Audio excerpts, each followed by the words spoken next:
थोडं सेन्सिटिव्ह विषय लवकरात लवकर उत्पन्नाचा दाखला मार्च टू मार्च चालतो. त्या हिशोबाने शिष्यवृत्तीचे अर्ज सुचले की 5वी ते 7वी 6,000 आहे आणि 8वी ते 10वी बारावीपर्यंत 9,000 आहे. 12वी मध्ये 12,000 असे आहे. आणि शाळेची फी किती आहे?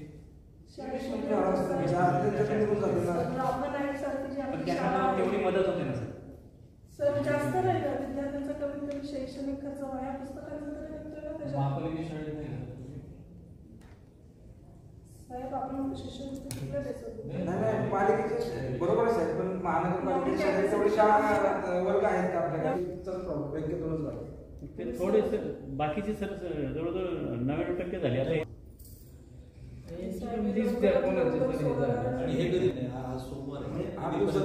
पुढच्या सोमवारी याच्यापेक्षा जास्त संख्येने आम्ही दरम्यान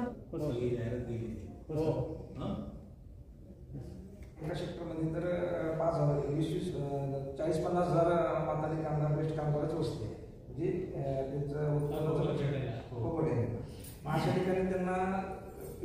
आपण पाहतोय की कोविडच्या कालावधीमध्ये 2 वर्षाची शिष्यवृत्ती ही आपल्या पालिका जी देते विद्यार्थ्यांना, ती शिष्यवृत्ती पेंडिंग होती आणि आता जी आपण दिली होती ती 2 वर्षाची एकत्रित शिष्यवृत्ती दिली होती.